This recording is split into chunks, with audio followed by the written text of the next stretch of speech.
Well, we are liberated. We got to go back to Hungary to see if we can find my father alive. We didn't know all this time if he was alive. We didn't know if we were alive. What about the rest of the family? But there's no transportation. Europe lay devastated. Well,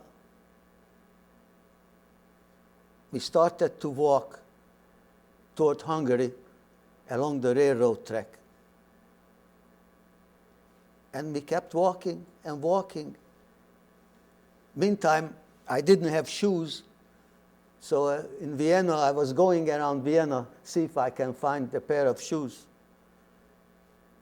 I see one of the building, a Russian soldier throwing things out from the building. It was an old German army depot.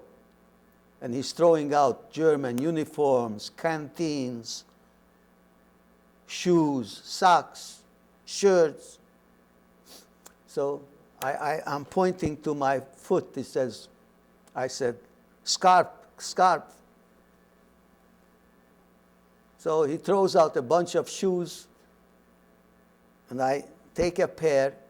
Of course, two was too big, but anyway, I had a pair of shoes. And then we started to walk back toward Hungary. All of a sudden, you are free. It's like a big stone falling off from your back. You don't have to be afraid for your life every minute anymore.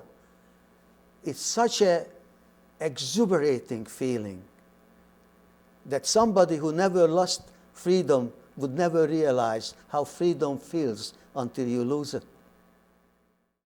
One of my sisters of my mother lived in Budapest. We looked her up. We found her. And that's where we heard the devastating news. My mother's family, my grandparents, my aunts, cousins, more than 26 of them were killed in Auschwitz.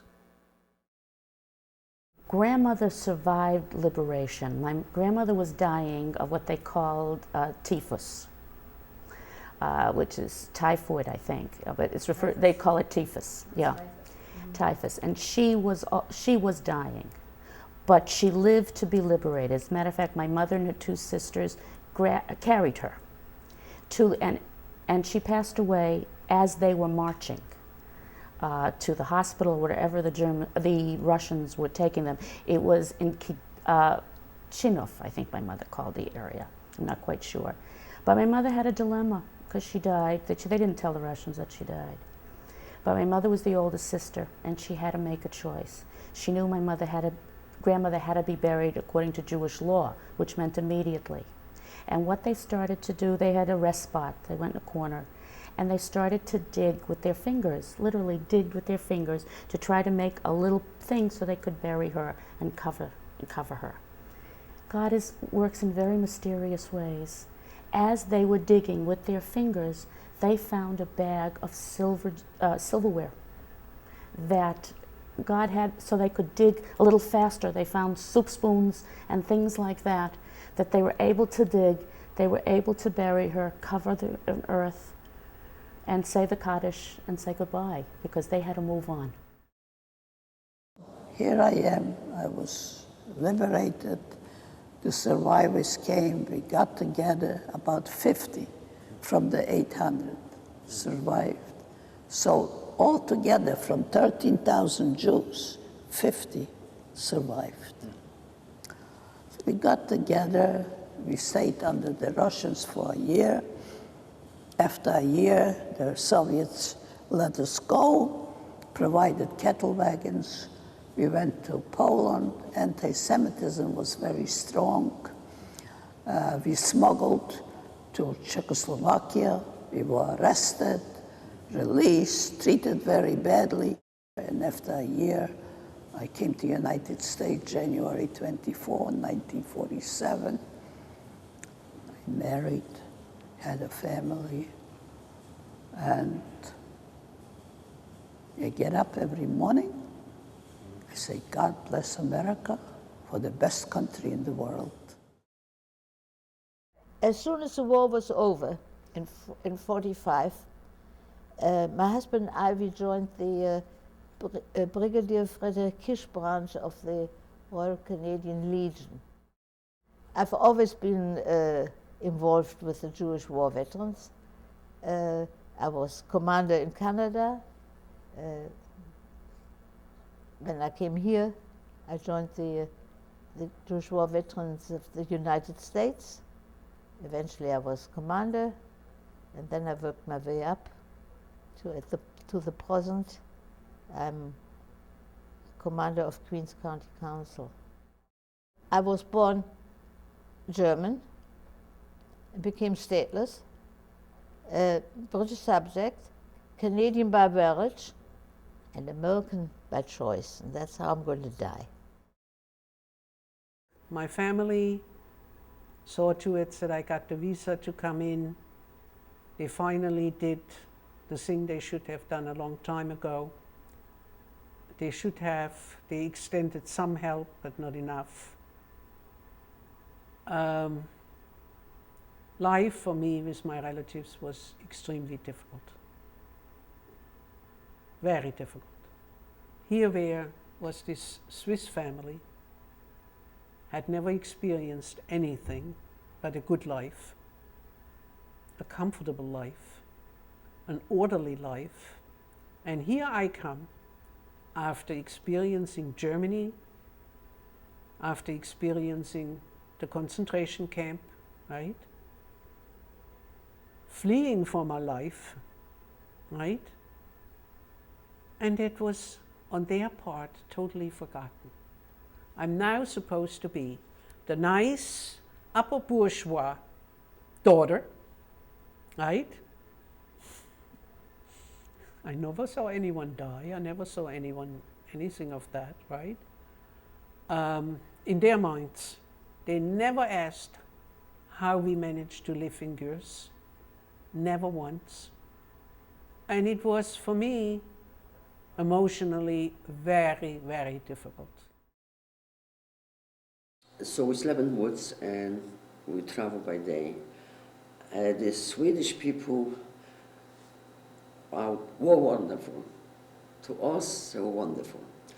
The soldiers brought chocolate and we wanted to take from them, and they thought, they're crazy people, they don't want chocolate.